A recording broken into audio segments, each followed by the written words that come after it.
Tidy by Emily Gravett.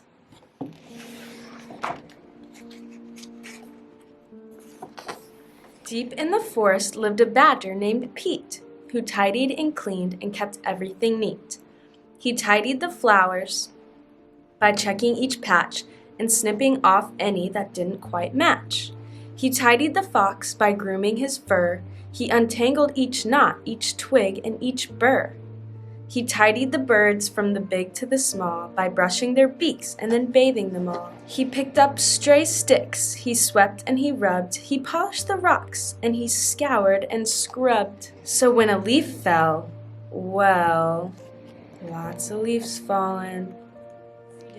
Pete tidied up, but still he wasn't happy.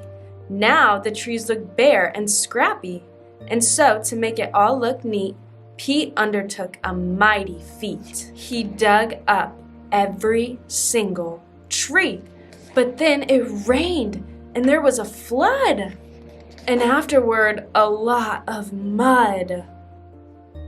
Ugh, yikes.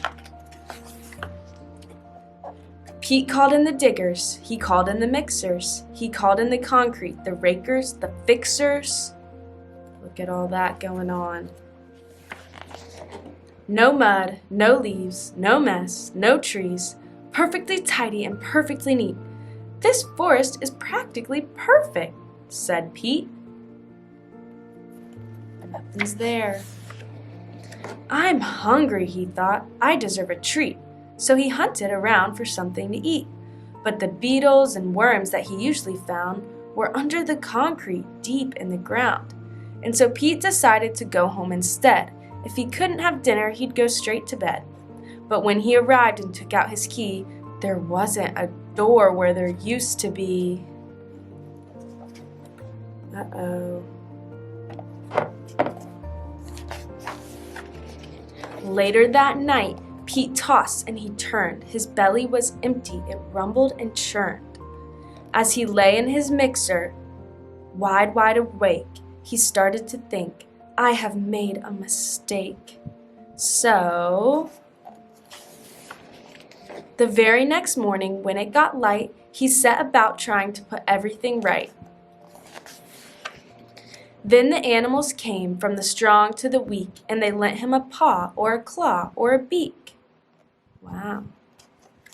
They put everything back as it always had been, but maybe less ordered and not quite as clean.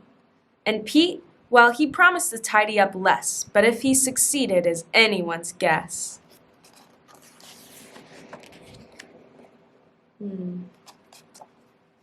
The end.